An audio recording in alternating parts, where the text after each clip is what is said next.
akan Tuhan dengan menjalankan tanggung jawab kami sebagai orang percaya. Kami mau menyenangkan-Mu, kami harus menjadi umat-Mu yang seperti yang Kau ingini, Tuhan. Mari Roh Kudus, Engkau yang memimpin kami. Biarlah kami hari ini boleh mengerti akan firman-Mu. Terima kasih Bapa. Di dalam nama Yesus kami berdoa. Amin. Ya, silakan duduk. Saudara-saudara yang dikasihi Tuhan,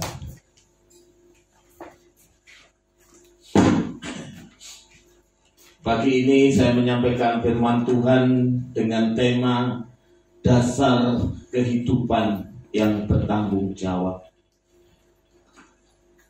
Orang-orang seringkali rindu untuk diberkati. Ya, semua orang rindu diberkati dan mau diberkati. Tapi masalahnya seringkali di dalam menjalankan tanggung jawab itu terkadang banyak orang yang seolah-olah mau katakan kalau boleh ya tanggung jawabnya tidak ada, haknya yang diminta. Ya. Tanggung jawabnya tidak mau, kewajibannya tidak mau, tanggung jawabnya tidak mau, berkatnya ya yang mau. Pagi ini kita akan belajar perkara tersebut. Ya, kalau lawatan Tuhan tidak apa-apa ini ya. Pagi ini kita akan lebih jelek lagi ya.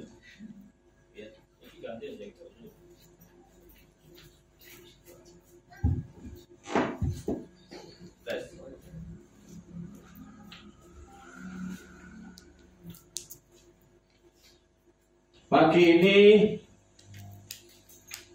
kita akan belajar perkara tersebut di dalam Roma pasal 12 ayat 1 sampai 2. Kita akan membaca firman Tuhan di dalam kitab Roma pasal 12 ayat 1 sampai 2. Karena itu saudara-saudara, demi kemurahan Allah aku menasihatkan kamu supaya kamu mempersembahkan tubuhmu sebagai persembahan yang hidup, yang kudus dan yang berkenan kepada Allah. Itu adalah ibadahmu yang sejati.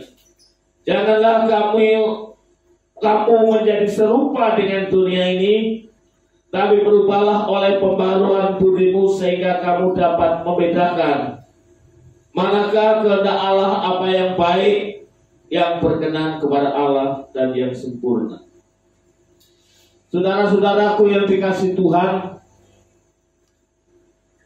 hubungan yang paling penting adalah hubungan dengan Tuhan. Ya. Kita bisa saja hubungan dengan manusia ada trouble begitu. Ya. Hubungan dengan manusia ada trouble. Tapi jangan sampai hubungan kita dengan Tuhan trouble. Saudaraku yang dikasihi Tuhan, hubungan kita dengan Tuhan ada dasar dan mengatur semua perilaku kita yang lain.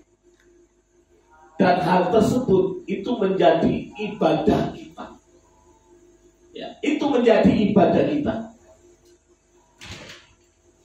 Kita membangun hubungan yang baik itu tidak hanya datang dan beribadah di gereja, tetapi kita membangun hubungan yang baik itu justru lebih banyak di luar. Ya, di luar. Karena ibadah Kristiani itu tidak hanya menyembah, tidak hanya datang ke gereja, tidak hanya mendengar firman Tuhan dan memberi persembahan, Tapi ibadah yang sejati itu berbicara mengenai seluruh kehidupan kita, yang hidup kita diperkenan oleh Tuhan dan menjadi saksi. Saudaraku yang dikasihi Tuhan, di dalam Roma pasal 1 ayat 16, Injil itu adalah kekuatan Allah. Kalau saudara membaca dalam Roma 1 ayat 16, sebab aku mempunyai keyakinan yang kokoh dalam Injil, karena Injil adalah kekuatan Allah yang menyelamatkan setiap orang yang percaya, pertama-tama orang Yahudi tetapi juga orang Yunani. Saudaraku yang dikasihi Tuhan, saat itu terjadi sebuah konflik kecil-kecilan, boleh dikatakan demikian. Orang-orang Yahudi menganggap bahwa saya nggak perlu melakukan tanggung jawab saya sebagai orang percaya, karena aku orang Yahudi, aku keturunan orang Yahudi. Yang harus menjalankan tanggung jawab itu orang-orang non-Yahudi. Saudara, di awal surat Roma ini, ya, Paulus sudah menegaskan, Injil itu bukan hanya untuk orang Yahudi, tetapi juga untuk orang non-Yahudi.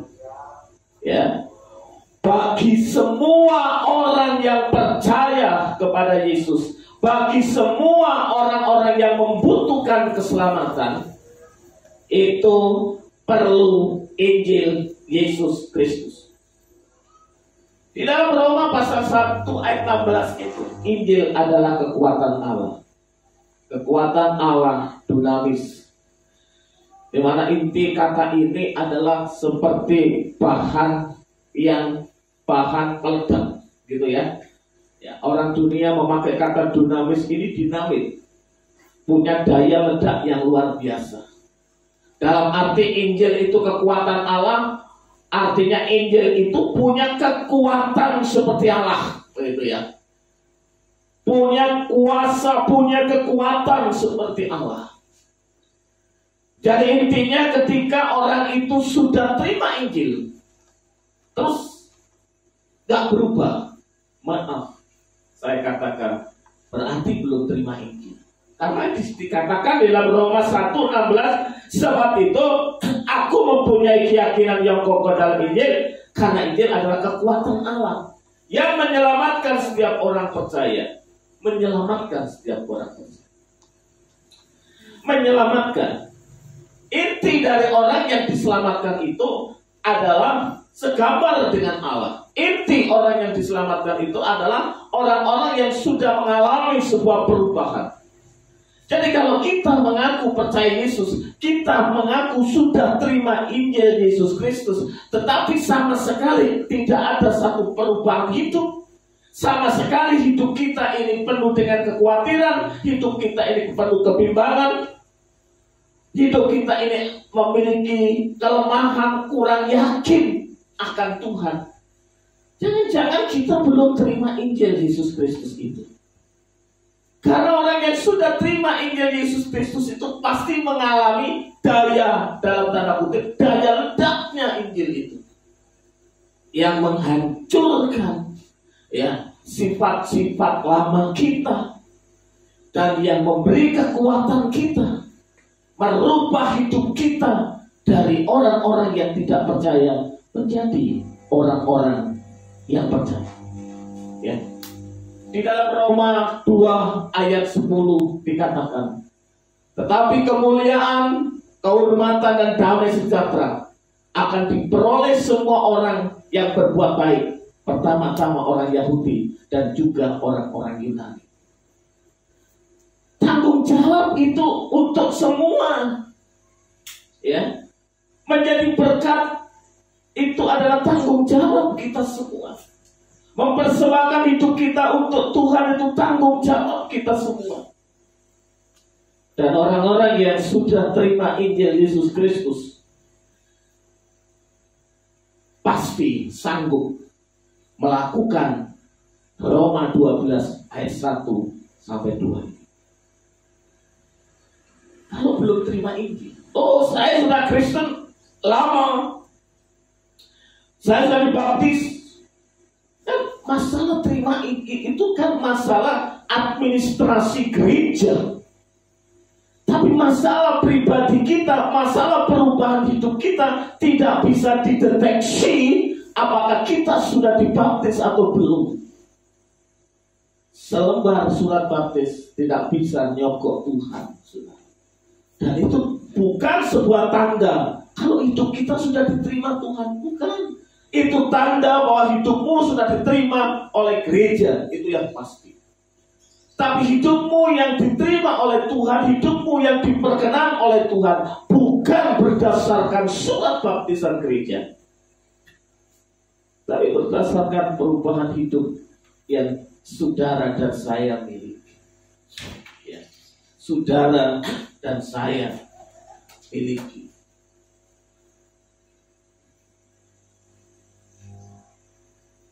Di dalam pasal 12 ayat 1 ada kata karena itu. Apa makna karena itu? Orang-orang yang sudah terima Injil ini harus paham karena itu. Apa maksudnya? Saudara, karena itu saudara-saudara demi kemurahan Allah. Karena itu karena bagaimana? Karena itu kita tidak boleh menghakimi. Dalam Roma 2 ayat 1, ya, jangan karena itu hai manusia siapapun engkau yang menghakimi orang lain, engkau sendiri tidak bebas dari salah, sebab dalam menghakimi orang lain engkau menghakimi dirimu sendiri, karena engkau menghakimi orang lain melakukan hal yang sama. Di awal ayat ini Paulus menulis karena itu.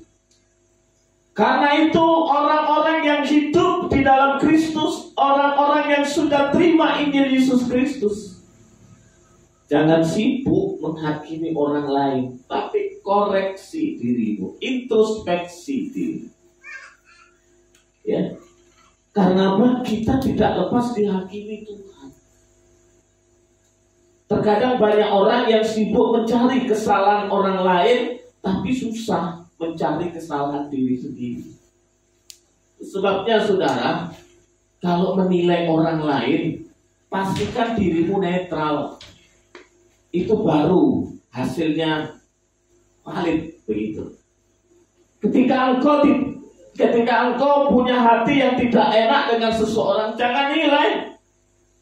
Pasti penilaianmu elek terus, jelek terus. Tapi kalau engkau hatimu lagi senang, lagi bahagia sama dia, pasti gak ada yang menilai jelek-jelek, bagus-bagus, bahkan dipuji. Orang lagi pacaran, lagi belum putus gitu, wah senang. Ya, yang dipuji baik-baik aja. Ya, makanya kalau masih pacaran, masih tunangan, kita layak untuk melihat dengan dua mata. Jangan dengan nutup mata. Nanti sudah menikah, buka mata lebar-lebar, kecewalah datang.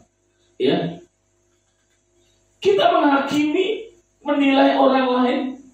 Kalau hati kita lagi nggak cinta, nggak benci, biasa, wah itu enak, saudara. Enak. Ya.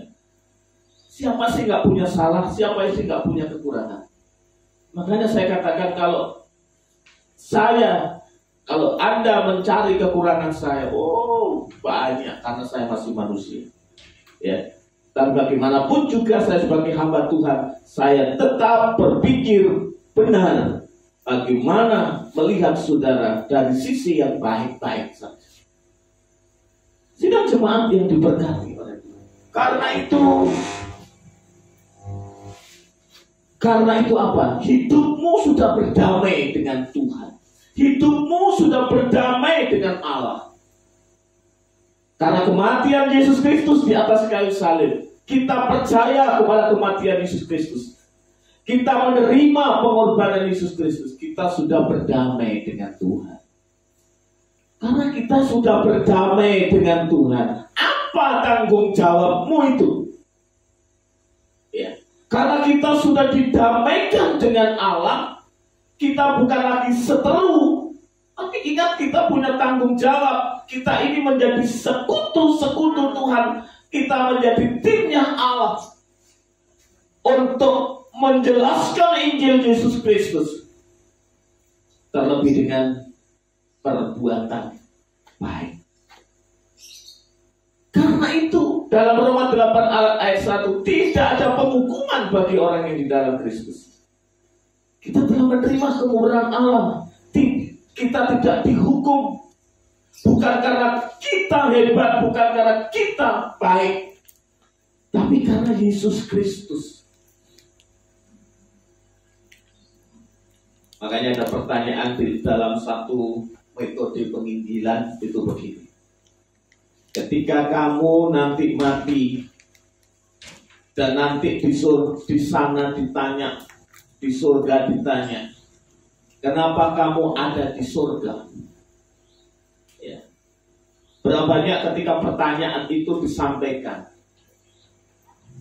banyak orang yang berkata, aku mah berbuat baik, aku di surga karena aku sudah memberi persembahan dan sebagainya. Sedikit sekali yang mengatakan karena Yesuslah yang membawa saya ke surga. Karena itu jangan kita menghakimi.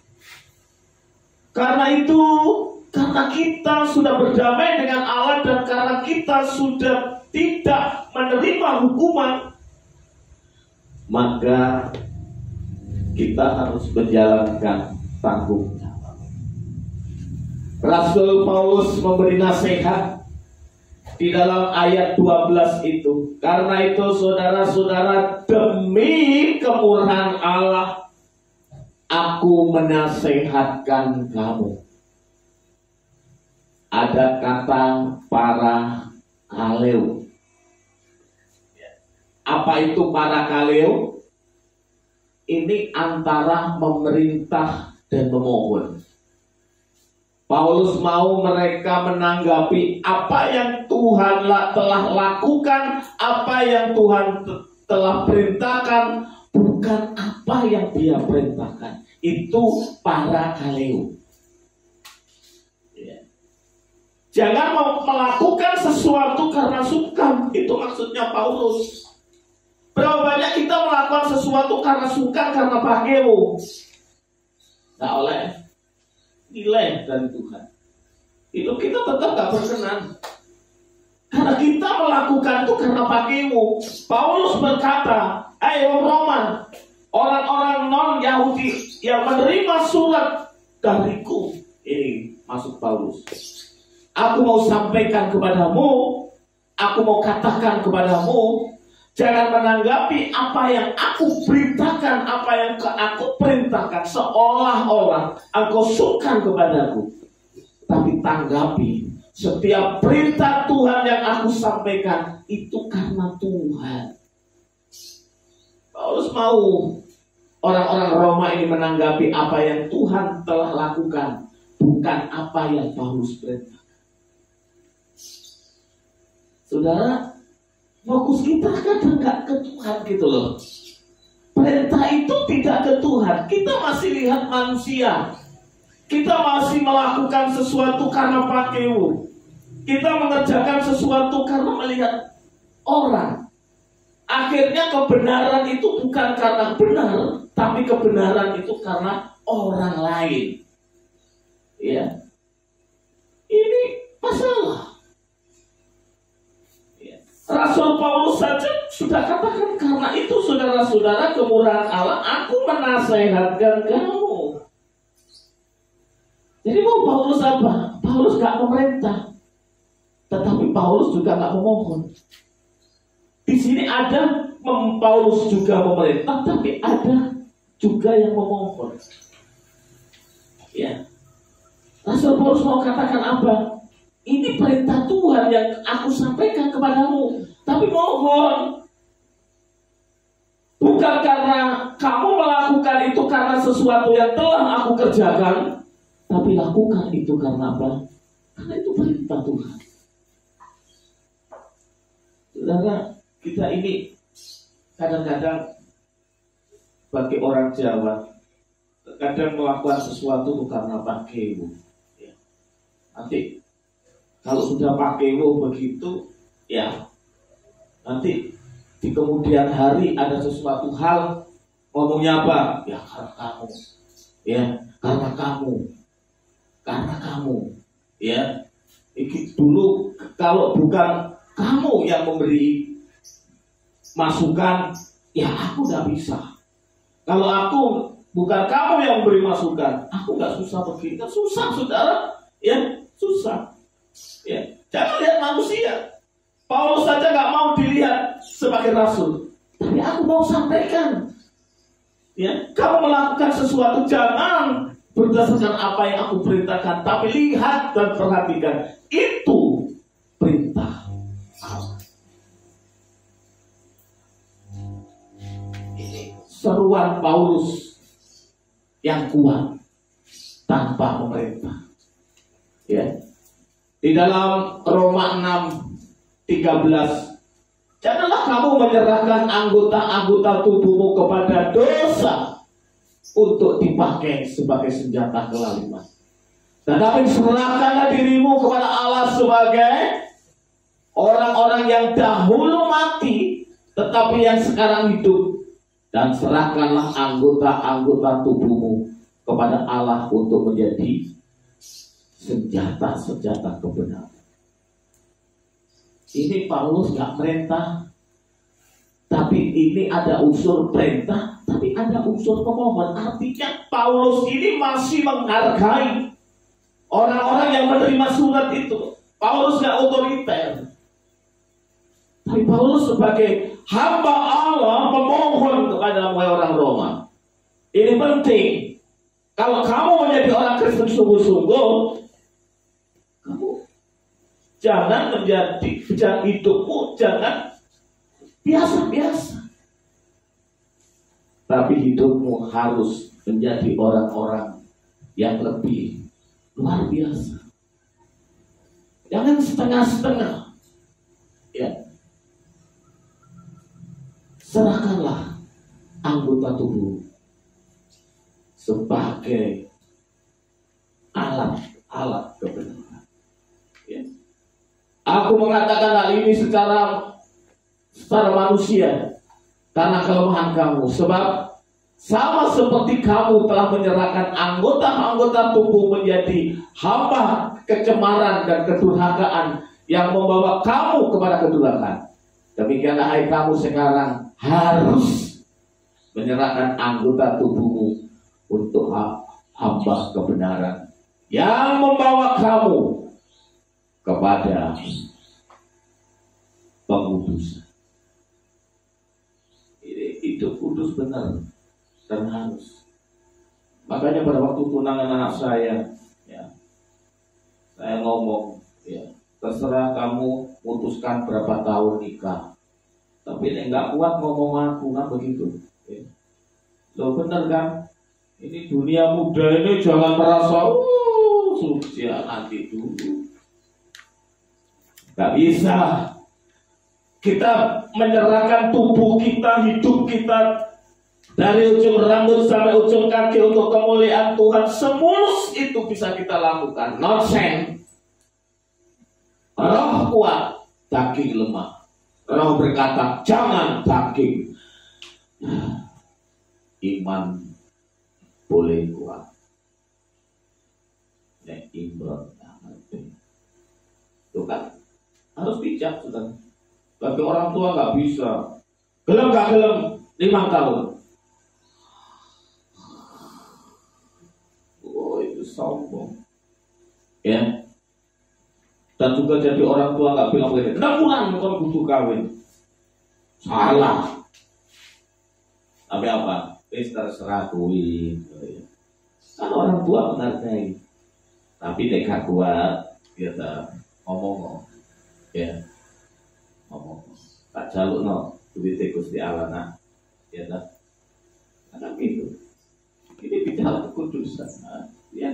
Karena menyerahkan hidup, menyerahkan tubuh, menyerahkan jiwa kita untuk Tuhan, ini gak gampang. Ini gak gampang. Terus tiba-tiba waktu duduk kita bisa jadi orang yang hebat rohani. Kita masih di dunia. Koncomu sesem mempengaruhi minggu nanti anggerejo.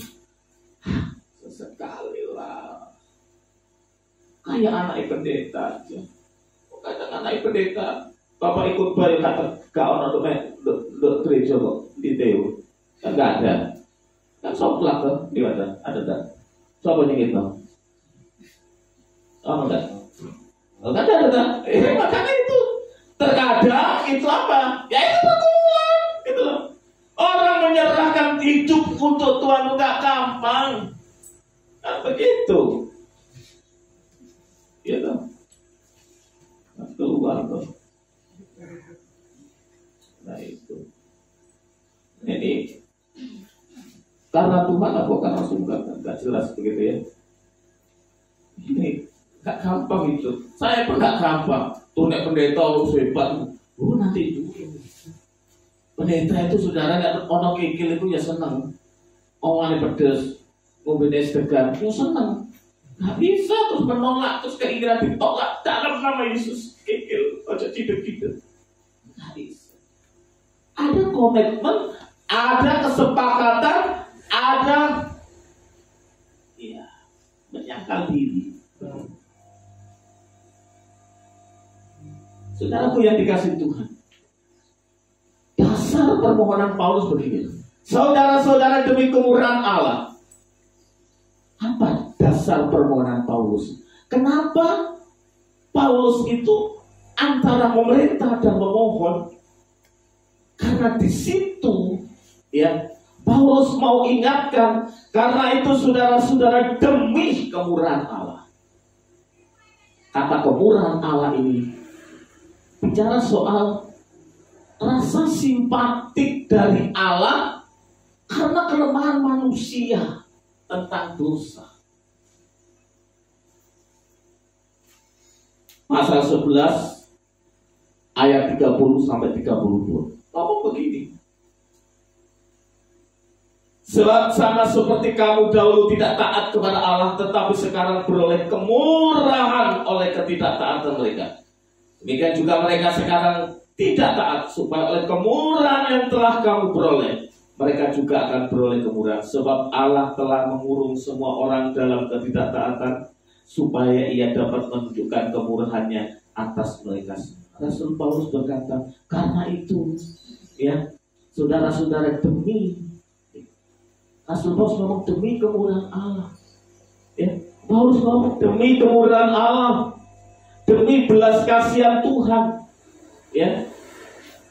Ada dua perbedaan antara belas kasih dan karunia. Kalau belas kasih Allah itu ini menunjukkan kualitas di dalam Allah yang menuntunnya untuk membebaskan kita dari dosa dan kesesakan. Itu belas kasih Allah. Dia menuntunnya. Nek gelem dituntun begitu loh. Ya. Tapi kalau kasih karunia bicara soal menggambarkan penganugerahan berkat yang tidak pantas kita terima, tapi harus kita terima karena Tuhan. Nah, Rasul Paulus di sini tidak bicara kasih karunia, tapi bicara belas kasih Allah, kemurahan Tuhan. Penerima surat, wong BKS, maksudnya begitu. Gusti Allahmu iku sayang kalau kowe.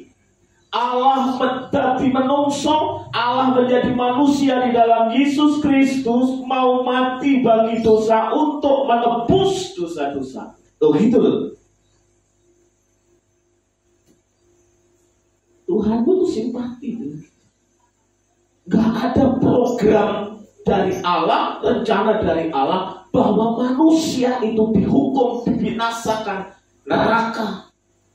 Ada. Tetapi rencana kerajaan Allah, manusia semua masuk surga. Tuhan itu gak sekedar punya rencana, dia tahu, dia harus konsekuen.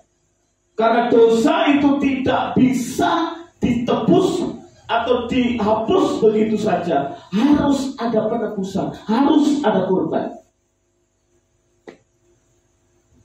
Makanya dia tahu gak ada manusia yang bisa menjadi penebusan dosa. Oleh sebab itu Allah menjadi manusia. Sedemikian kasihnya Allahmu kepadamu, ya, maka aku menasihatkan kamu, aku memohon kepadamu, aku memerintahkan kepadamu, ya. Di situ dikatakan persembahkan tubuhmu sebagai persembahan yang hidup. Tuh, saudara, jadi Kristen nggak gampang, ya, Kristen nggak gampang. Begitu. Adik bilang begini, baik, kata orang pelayan sahabat, aku yakin sampai tolak. Kenapa? Lah wong sugih tok, tapi gak sekolah teologi yang pinter. Ya orang wong sugih, ya loh, naik ke KI mau persembahan opo silakan. Tapi kalau sugih kepengin khotbah wis kandhan ono, ya. Kabul kajatin nang berangkal, oleh. Karena pengajaran itu penting. Jemaat diajari ngene sih. Gak gampang, saudara. Surga itu murah. Surga itu punya kemurahan. Surga itu kemurahan. Nek kita percaya Yesus, tunduk kepada Dia, tunduk kepada perintahnya, surga dapat. Tapi kita kalau mau semau kita sendiri, tidak bisa. Oleh sebab itu, saudara-saudaraku yang dikasihi Tuhan, aku menasihatkan kamu sebagai persembahan yang supaya kamu mempersembahkan tubuhmu sebagai persembahan yang hidup, yang kudus dan yang berkenan kepada Allah. Ialah itu ibadahmu sejati, ya, ibadah sejati, yaitu mempersembahkan persembahan yang hidup tanpa cacat. Artinya apa?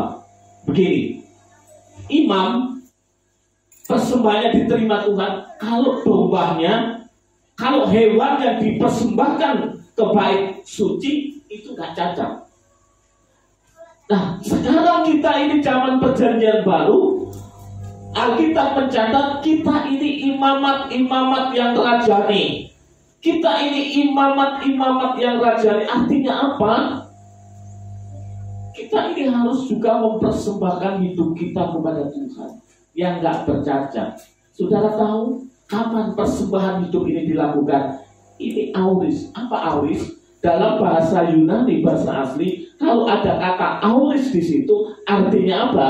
Kita melakukan setelah kita percaya. Mulai kita percaya Yesus sampai sekarang, sampai selama-lamanya, kita mempersembahkan hidup kita.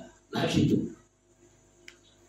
Jadi artinya begini, kamu percaya Yesus mulai kapan?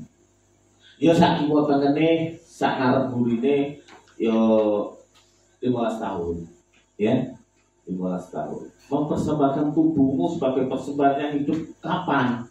Si ono 3 mingguan, si ono saulanannya. Bukan gitu maksudnya. Ya. Kita ini ketika Tuhan Yesus masuk dalam hatiku, aku percaya Engkau sebagai Tuhan dan Juru Selamat. Sejak itu ketika Yesus masuk dalam hatiku sebagai Tuhan dan Juru Selamat, sejak itu kamu gak lagi gampangan menggunakan tubuhmu, mulutmu, matamu, telingamu, tanganmu untuk sesuatu yang berdosa. Persembahan yang hidup, yang kudus. Artinya hidup kita harus terpisah dengan dunia. Itu sebabnya di ayat selanjutnya, janganlah kamu menjadi serupa dengan dunia. Apa itu serupa? Menggunakan kata yang idenya adalah pola seperti menjahit baju. baju itu punya pola kalau dijahit. Orang jahit baju sekarang itu beda dengan zaman dulu. Kalau zaman dulu jahit itu rumahnya kekuatan trentel, saudara. Oh, polanya rok, kelambi, jas, ini ada zaman dulu. Tapi sekarang enggak, ya. Nah, Alkitab memakai seperti itu pola. Ya. Jadi kita harus pakai pola kerajaan hidup kita. Artinya jangan menyesuaikan diri dengan pola yang ada supaya hasil akhirmu sama. Kalau kamu percaya Yesus, kamu harus serupa dengan Yesus supaya nanti hasil akhirmu ketika engkau berada di hadapannya, kamu layak. Itu surga karena polamu. Pola yang kamu pakai itu pola surga, bukan pola dunia. Jangan menuruti dunia, tapi turutilah Tuhan. Sidang jemaat yang dikasih Tuhan, kalau kita menuruti Tuhan, pola hidup kita seperti itu tanggung jawab kita. Kalau kita sudah seperti itu, berkat itu gak kemana-mana. Berkat itu bagian kita. Ya, kita saja kerja ikut orang, kerja ikut juragan, kita bertanggung jawab saja. Minimal gak dipecat kok. Minimal gak dipecat. Apalagi kita ikut Tuhan, saudara. Bener, gak kira gak diberkati. Terus naik. Oh, bukan berarti kalau uripmu bener tapi kalau masalah, saya nggak bilang begitu. Ya, saya bukan berarti nek uripmu bener terus kau nggak ono masalah, nggak, bukan begitu. Tapi ketika uripmu bener, hidupmu setara, searah ke Tuhan, maka Tuhan akan membuat engkau jauh lebih berkemenangan, mampu menghadapi hidup ini. Nggak kakean sambat. Alkitab berkata apa sih? Ojo kakean sambat. Orang kakean sambat itu gak malah tobat, saudara, tapi malah bejat. Percaya enggak? Kalau Tuhan suruh milih apa? Tuhan itu piye tuh? Kadang-kadang seperti itu. Ayo sambat terus. Gak mungkin mendekati Tuhan. Orang akan sama gak mungkin mendekati Tuhan. Akan protes sama Tuhan, gak mungkin bisa dekat sama Tuhan. Percaya saja. Tapi kalau orang itu banyak bersyukur, pasti tambah berkat. Ya kita ini gini aja loh. Ya. Kalau kita ngasih orang anak kecil duit 5.000, oh makasih ya, matur suwun nggih, matur suwun. Mana kok kayak gimana? Tapi ketika kita ngasih orang anak 5.000 terus ngomel, berapa 5.000 itu? Mana lo kamu kayak gitu? Tuhan kan bisa jadi seperti itu. Kalau kita susah untuk bersyukur, kita nggak tambah ditambahi. Ya. Dalam ayat 2 dikatakan, janganlah kamu menjadi serupa dengan dunia, tetapi berubahlah oleh pembaruan budimu, sehingga kamu dapat membedakan manakah kehendak Allah, apa yang baik, yang berkenan pada Allah, dan yang sempurna. Orang yang mempersembahkan hidupnya kepada Tuhan, ada pembaruan hidup, pembaruan budi. Ya, budi gak bisa diperbarui, semua. Artinya ganteng gak iso, elek gak iso, semua. Ya, ini bukan budinya kan, ya bukan. Ya, tapi budi ini adalah pembaharuan akhlak, kualitas hidup. Ya, itu yang dibaharui. Akhlak kita, hidup kita itu yang diperbaharui. Sehingga kita bisa membedakan. Apa itu maksud membedakan? Membedakan di sini artinya menyetujui atau membuktikan.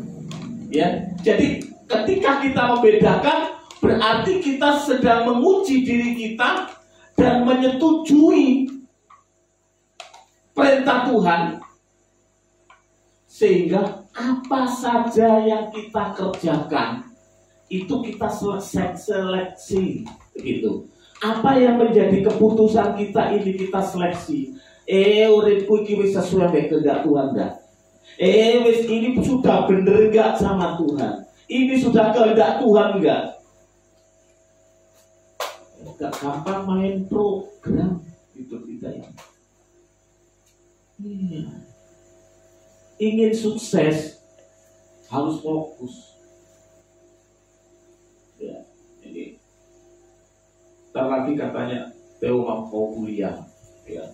Wah, senang saudara, saya mau kuliah, anak saya mau kuliah, berarti mau belajar. Tapi saya kasih tahu sama dia satu hal, aku harus fokus kepada rencana.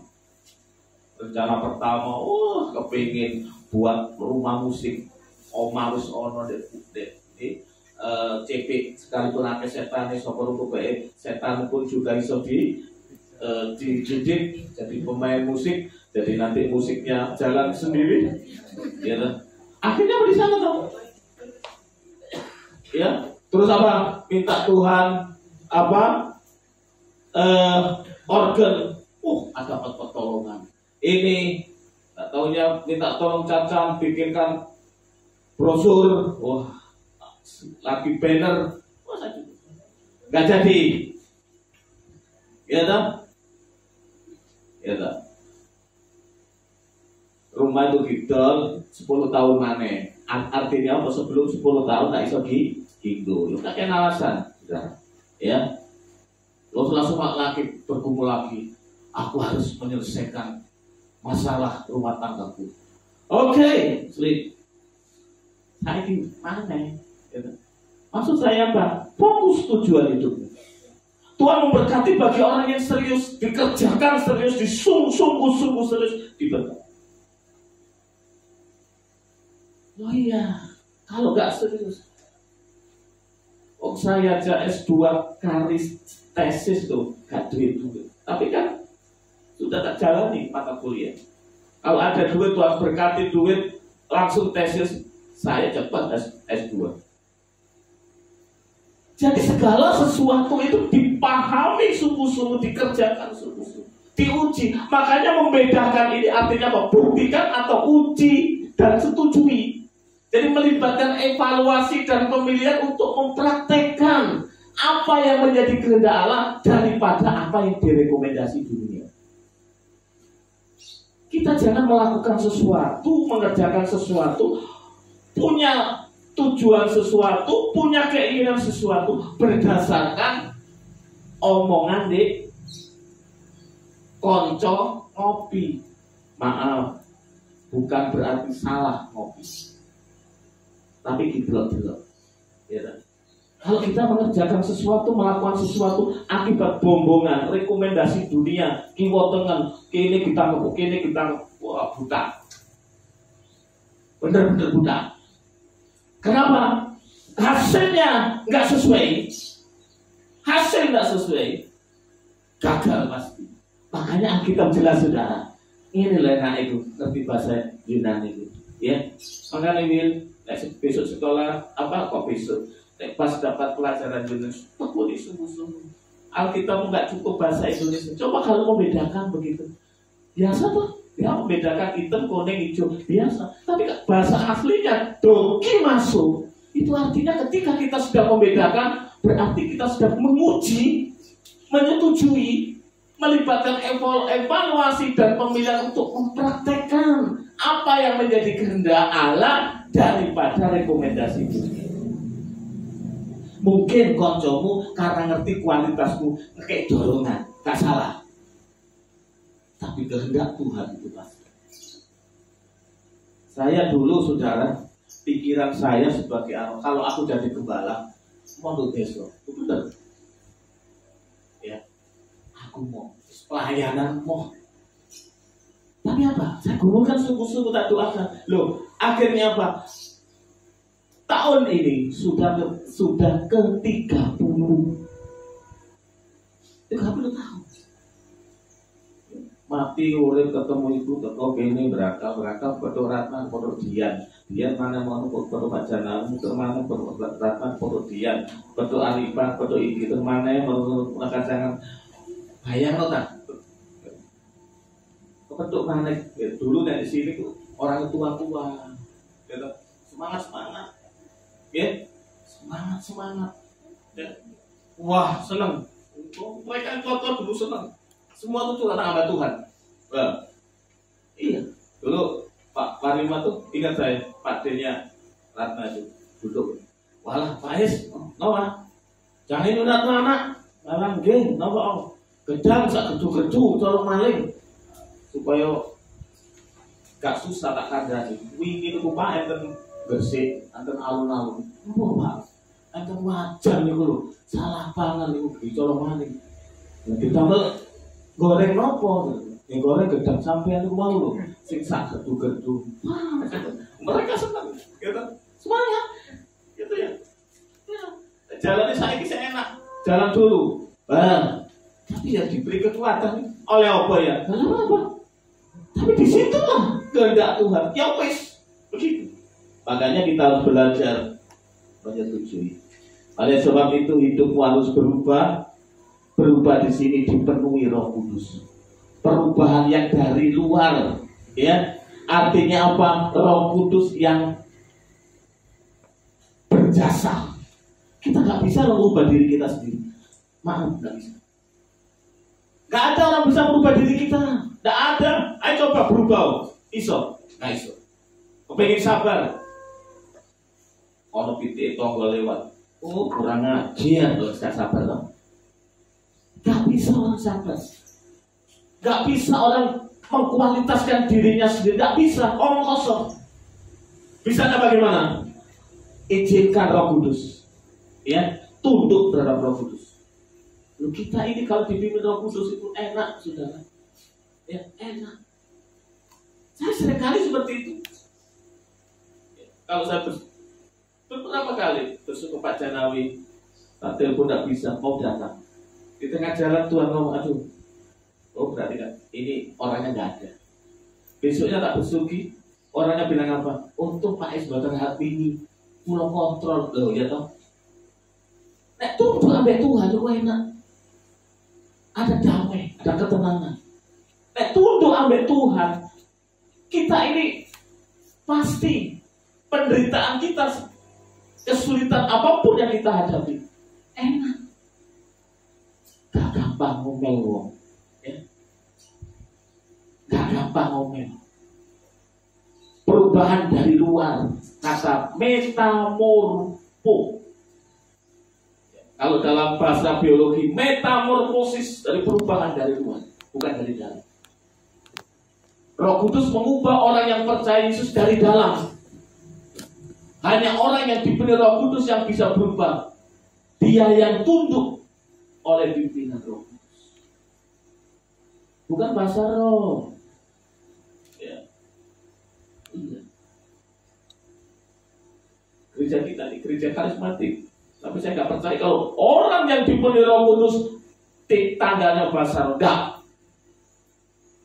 Direkam terus nanti YouTube didengar enggak apa-apa. Bukan berarti nggak percaya Roh Kudus, nggak percaya bahasa roh, tapi inti orang yang dipenuhi Roh Kudus itu ada perubahan itu. Bisa disaksikan, dirasakan orang lain. Dari orang yang nggak bertanggung jawab menjadi bertanggung jawab. Dari orang yang nggak komitmen jadi komitmen. Jadi orang yang dari orang yang medit menjadi orang yang berhati. Itu sebabnya Bapak Ibu yang dikasih Tuhan. Biarlah hari ini kau dipimpin Roh Kudus, dipenuhi Roh Kudus. Karena ibadah sejati itu proses seumur hidup, bukan instan. Ayo kita diizinkan Tuhan berubah. Selama kita hidup harus menyajikan hasil daripada perubahan itu, transformasi. Kita harus tegas terhadap dunia dan tunduk pada pimpinan Roh Kudus. Ini sehingga apa? Ketika kita tegas dengan dunia, ya, kita terus-menerus kita tidak merasa cukup bisa melakukan yang terbaik bagi Tuhan. Ayo lihat diri kita, masing-masing introspeksi diri kita. Hidup ini harus ada yang mengingatkan dan diingatkan. Saya sering kali ngomong, saya bukan orang hebat. Kalau ada salah, kasih tahu. Ya. Jangan merasa terus, aku ini sudah gak perlu dipimpin siapapun lagi. Hebat. Berarti Roh Kudus pun jangan. Nah, kalau sudah seperti ini, konsep-konsep seperti ini, hidup kita gak akan pernah diberkati. Mari, jangan takut tidak diberkati. Takutlah engkau tidak sesuai dengan kehendak Bapa. Ketika hidupmu sesuai dengan Bapamu, hidupmu sesuai dengan kehendak Tuhan, ya, jalani kehendak Tuhan, lakukan kehendak Tuhan, turuti perintah Tuhan. Urusan hidup, urusan makan minum, urusan pergumulan hidup, Tuhanmu yang kau taati itu sanggup memelihara. Tuhan Yesus memberkati. Bapa Surgawi, terima kasih atas seluruh kebaikan yang Tuhan boleh berikan kepada kami. Mari Bapa, Engkau sendiri yang menuntun kami, memelihara kami, menjaga kami dan memberi kekuatan kepada kami supaya hidup kami seperti yang Kau mau. Tuhan, terima kasih, ampuni segala dosa kami, kuduskan kami, layakkan kami. Kami mau seperti Engkau. Kami tahu ketika kami taat, ketika kami mau menyenangkan Engkau, ketika kami seturut dengan kehendak-Mu, maka Engkau yang kami turuti, Engkau yang kami taati, Engkau yang kami ikuti, Engkau juga yang memelihara kami. Karena orang-orang yang mencari kerajaan Allah, semuanya itu akan ditambahkan. Berkati anak-anak-Mu hari ini, apapun pergumulannya, biar bukan fokus kepada masalah hidupnya, bukan fokus kepada pergumulannya. Biar hari ini fokus kepada kehendak Allah, fokus kepada Tuhan, fokus kepada kemauan Tuhan. Sehingga nantinya apapun pergumulan anak-anakmu ini, Tuhan pasti menolong. Ampuni kami Tuhan, sertai kami, kuduskan kami. Kami rela Engkau bentuk seperti yang Engkau mau. Tubuh jiwa roh kami percayakan kepada-Mu. Kuduskan kami Bapa, di dalam nama Yesus kami berdoa. Amin.